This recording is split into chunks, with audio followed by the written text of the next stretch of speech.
सभी मित्रों को नमस्कार। और मैं आशा करता हूँ कि सभी कुशल मंगल होंगे। और जैसा कि आप सभी जानते हो, हम आपके लिए एक नए अध्याय के साथ प्रस्तुत होते हैं। और वैसे ही आज भी हम भारतीय संविधान से 45 प्रश्नों का अध्ययन करने वाले हैं। 45 प्रश्न हम आज पूर्ण करेंगे। तो सभी मित्रों से अनुरोध है कि वो वीडियो को पूरा देखें। इसमें आपको बहुत सारी जानकारी प्राप्त होगी। तो आइए इस अध्याय को शुरू करते हैं। इस अध्याय में सभी प्रश्न परीक्षाओं में पूछे जा चुके हैं।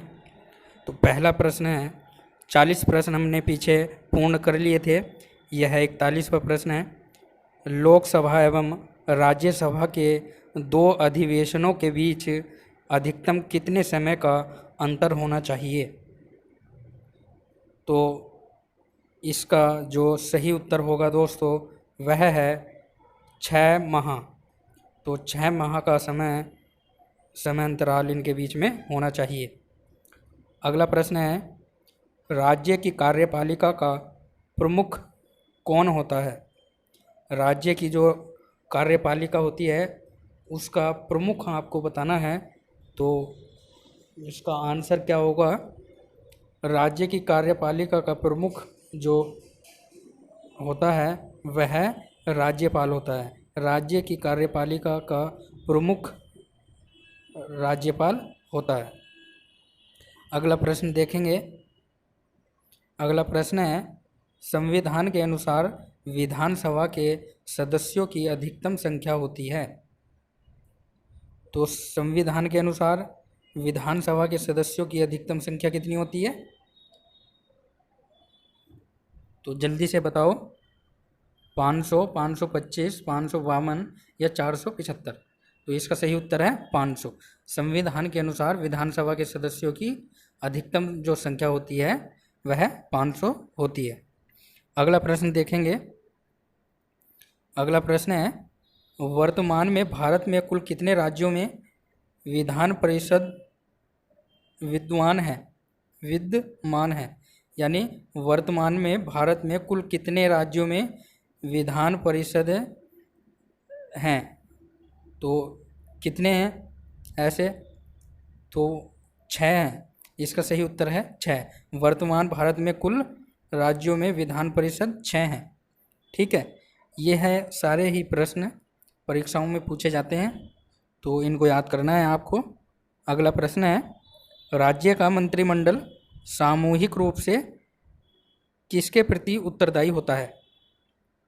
राज्य का मंत्रिमंडल सामूहिक रूप से किसके प्रति उत्तरदायी होता है?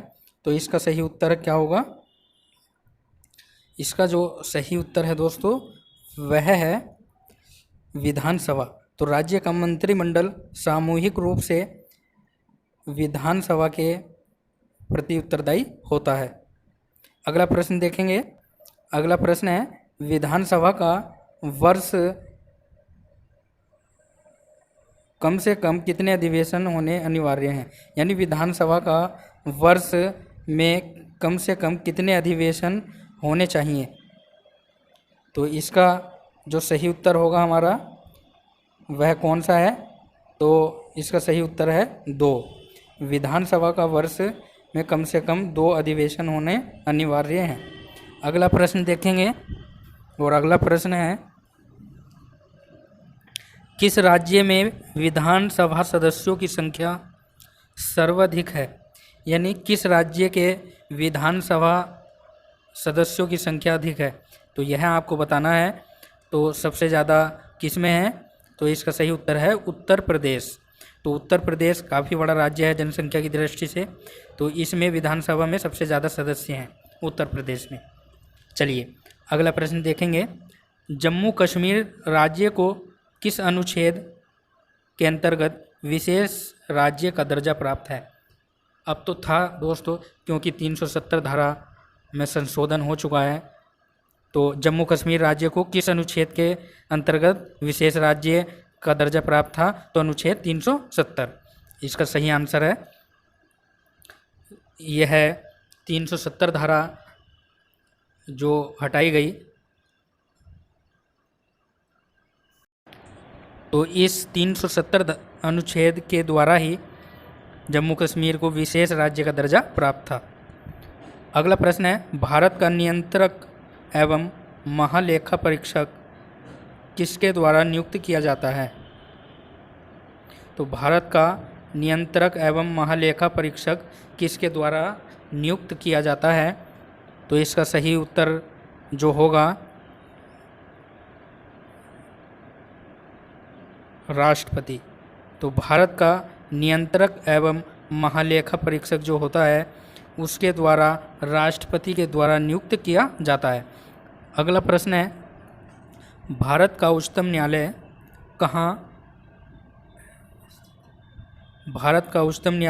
कहाँ स्थित है? यह अव्यवस्थित है, तो यह गलत लिखा हुआ है। तो प्रश्न क्या है, भारत का उच्चतम न्यायालय कहाँ स्थित है? तो यह आपको सबको पता होगा, नई दिल्ली। तो भारत का उच्चतम न्यायालय जो है वह दिल्ली में है, और दिल्ली क्या है? केंद्र शासित प्रदेश है। चलिए अगला प्रश्न है, भारत के सर्वोच्च न्यायालय में न्यायाधीशों की कुल संख्या कितनी है? भारत के सर्वोच्च न्यायालय में न्यायाधीशों की कुल संख्या कितनी है? तो इसका सही उत्तर है 34। तो 34 जो है भारत के सर्वोच्च न्यायालय में न्यायाधीशों की संख्या है, और इनसे अलग एक मुख्य न्यायाधीश होता है, ठीक है, जिसका वर्णन अनुच्छेद 124 में है। ठीक है, अगला प्रश्न है, सर्वोच्च न्यायालय के मुख्य न्यायाधीशों की नियुक्ति कौन करता है? सर्वोच्च न्यायालय के मुख्य न्यायाधीशों की नियुक्ति कौन करता है? तो इसका जो सही उत्तर है दोस्तों वह है राष्ट्रपति। तो राष्ट्रपति सर्वोच्च न्यायालय के मुख्य न्यायाधीशों की नियुक्ति करता है। अगला प्रश्न है, उच्चतम न्यायालय के न्यायाधीशों का कार्यकाल है। उच्चतम न्यायालय के न्यायाधीशों का कार्यकाल है, तो जल्दी से उत्तर दें, इसका सही उत्तर क्या होगा? चलिए, उच्चतम न्यायालय के न्यायाधीशों का कार्यकाल जो है वह 65 वर्ष की आयु पूरी होने तक होता है, यानी 65 वर्ष की आयु तक वह अपने पद पर बने रहते हैं। अगला प्रश्न है, सर्वोच्च न्यायालय के प्रथम मुख्य न्यायाधीश हैं। सर्वोच्च न्यायालय के प्रथम मुख्य न्यायाधीश हैं, तो कौन थे सर्वोच्च न्यायालय के प्रथम मुख्य न्यायाधीश? चलिए, तो इसका उत्तर है दोस्तों हीरालाल जे कानिया। हीरालाल जे कानिया जो है वो सर्वोच्च न्यायालय के प्रथम मुख्य न्यायाधीश थे। अगला प्रश्न है, वर्तमान में भारत में उच्च न्यायालयों की कुल संख्या है। वर्तमान में भारत में उच्च न्यायालयों की कुल संख्या है, तो कितनी है? वह है 21। तो वर्तमान में भारत में जो उच्च न्यायालय हैं वह 21 हैं। चलिए अगला प्रश्न देखेंगे, उच्च न्यायालय के मुख्य न्यायाधीश की नियुक्ति कौन करता है? अगला प्रश्न क्या है कि उच्च न्यायालय के मुख्य न्यायाधीश की नियुक्ति कौन करता है? तो मुख्य न्यायाधीश की जो नियुक्ति होती है वह राष्ट्रपति के द्वारा होती है। ठीक है, हाँ जी, उच्च न्यायालय के मुख्य न्यायाधीशों की जो नियुक्ति होती है राष्ट्रपति के द्वारा होती है। अगला प्रश्न है 57 उच्च न्यायालय के न्यायाधीशों के कार्यकाल की सीमा है। उच्च न्यायालय के न्यायाधीशों के कार्यकाल की सीमा है, तो कितनी है? यह 62 वर्ष है। अपनी उम्र के 62 वर्ष पूरे होने तक उच्च न्यायालय के न्यायाधीश अपने पद पर बने रहते हैं। अगला प्रश्न है, किस उच्च न्यायालय की अधिकारिता सर्वाधिक क्षेत्रों पर है? किस उच्च न्यायालय की अधिकारिता सर्वाधिक क्षेत्रों पर है? तो इसका सही उत्तर क्या होगा? गुवाहाटी। तो गुवाहाटी जो उच्च न्यायालय है उसकी अधिकारिता सर्वाधिक क्षेत्रों पर है। अगला प्रश्न है, किस राज्य सॉरी, किस उच्च न्यायालय में सर्वाधिक संख्या में न्यायाधीश कार्यरत हैं? तो किस उच्च न्यायालय में सर्वाधिक जो है न्यायाधीश हैं, तो कौन सा ऐसा उच्च न्यायालय है, जल्दी से बताएं। तो वह है इलाहाबाद। तो इलाहाबाद जो है उसमें सर्वाधिक न्यायाधीशों की संख्या है। अगला प्रश्न है, संविधान के किस अनुच्छेद के द्वारा राष्ट्रपति को सर्वोच्च न्यायालय से परामर्श मांगने का अधिकार प्राप्त है? यानी संविधान के किस अनुच्छेद के द्वारा राष्ट्रपति को सर्वोच्च न्यायालय से परामर्श मांगने का अधिकार प्राप्त है? तो इसका सही उत्तर क्या होगा? 143। तो 143 जो अनुच्छेद है उसके द्वारा राष्ट्रपति को सर्वोच्च न्यायाधीश से परामर्श मांगने का अधिकार है। अगला प्रश्न है, किस केंद्र शासित प्रदेश का अपना उच्च न्यायालय है? किस केंद्र शासित प्रदेश का अपना उच्च न्यायालय है? तो इसका जो सही उत्तर है दोस्तों, कोई नहीं। लक्षद्वीप, दमनदीप और पुडुचेरी, तो इनमें से कोई नहीं। अगला प्रश्न है, राष्ट्रपति राष्ट्रीय आपातकाल की उद्घोषणा किन स्थितियों में कर सकता है? तो इसका सही उत्तर है ये सभी, युद्ध हो या बाह्य आक्रमण हो या सशस्त्र विद्रोह हो, तो इन सभी में राष्ट्रपति क्या कर सकता है? आपातकाल की घोषणा कर सकता है।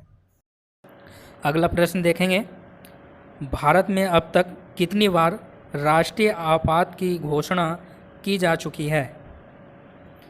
भारत में अब तक आपातकाल की घोषणा कितनी बार की जा चुकी है? तो इसका सही उत्तर है दोस्तों 3।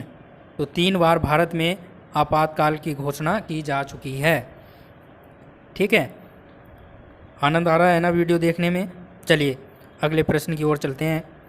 अगला प्रश्न है, भारत में राष्ट्रपति किस अनुच्छेद के अंतर्गत देश में राष्ट्रीय आपात की घोषणा करता है? यानी भारत में राष्ट्रपति किस अनुच्छेद के द्वारा राष्ट्रीय आपातकाल की घोषणा करता है? तो इसका सही उत्तर है दोस्तों अनुच्छेद 352, 52। तो अनुच्छेद 352 के द्वारा राष्ट्रपति आपातकाल की घोषणा करता है। अगला प्रश्न है, संविधान के किस अनुच्छेद के आधार पर राज्यों में संवैधानिक तंत्र की विफलता पर राष्ट्रपति शासन लगाया जा सकता है?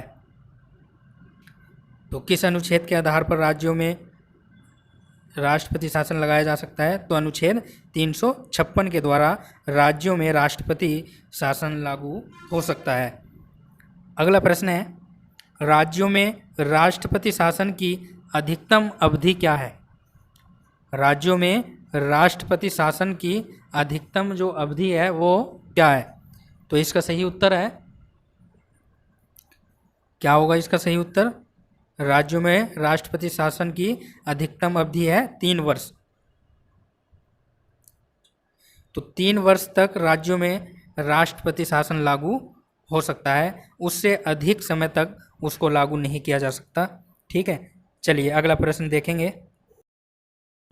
अगला प्रश्न है, संविधान के किस अनुच्छेद के आधार पर देश में वित्तीय आपात की घोषणा की जा सकती है? संविधान के किस अनुच्छेद के आधार पर देश में वित्तीय आपातकाल की घोषणा की जा सकती है? तो कौन सा अनुच्छेद है ऐसा?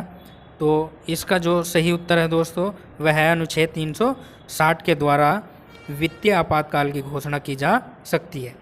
ठीक है, अगला प्रश्न देखेंगे। अगला प्रश्न है, संसद द्वारा अनुमोदन के बाद किसी राज्य में राष्ट्रपति शासन एक बार में कितने समय तक के लिए लागू किया जा सकता है? ठीक है, तो कितने समय तक लागू किया जा सकता है राष्ट्रपति शासन? तो इसका सही उत्तर है दोस्तों 6 माह। ठीक है, तो 6 माह के अंदर उसको हटाना आवश्यक होता है। अगला प्रश्न है, राज्य में राष्ट्रपति शासन लगाने की स्थिति में कितने दिनों के अंदर उसकी संसद से स्वीकृति आवश्यक है? यानी राज्य में जब राष्ट्रपति शासन लागू करते हैं तो कितने दिनों के अंदर उसकी संसद से स्वीकृति आवश्यक है? तो इसका सही उत्तर है दोस्तों 60 दिन, यानी 2 महीने के अंदर अंदर संसद से उसकी आज्ञा लेनी जरूरी है। चलिए अगला प्रश्न है, दल बदल से संबंधित कानून का उल्लेख किस अनुसूची में है? दल बदल से संबंधित कानून का उल्लेख किस अनुसूची में है? तो किस अनुसूची में हो सकता है? तो इसका सही उत्तर है दोस्तों 10वीं अनुसूची। 10वीं अनुसूची में जो है दल बदल से संबंधित कानून का उल्लेख है। अगला प्रश्न है, संविधान द्वारा कितनी भाषाओं को मान्यता प्रदान की गई है? संविधान द्वारा कितनी भाषाओं को मान्यता प्रदान की गई है? तो इसका सही उत्तर क्या होगा? तो इसका सही उत्तर होगा दोस्तों 22। ठीक है, तो संविधान द्वारा 22 भाषाओं को मान्यता प्रदान की गई है। अगला प्रश्न है, 73वां संविधान संशोधन संबंधित है? 73वां संविधान संशोधन संबंधित है, तो किससे संबंधित है 73वां संविधान संशोधन? तो इसका सही उत्तर है दोस्तों पंचायती राज से, यानी ग्राम पंचायतों से यह 73वां संविधान संशोधन संबंधित है। ठीक है, चलिए अगला प्रश्न है, वित्त आयोग के गठन का प्रावधान किस अनुच्छेद में है? वित्त आयोग के गठन का प्रावधान किस अनुच्छेद में है? वित्त आयोग के गठन का प्रावधान किस अनुच्छेद में है? तो इसका सही उत्तर है दोस्तों ए, अनुच्छेद 280। अनुच्छेद 280 ए बिंदु बिल्कुल ठीक है। चलिए अगला प्रश्न देखेंगे। अगला प्रश्न है, योजना आयोग का पदेन अध्यक्ष कौन होता है? योजना आयोग का पदेन अध्यक्ष कौन होता है? तो क्या होगा इसका सही उत्तर?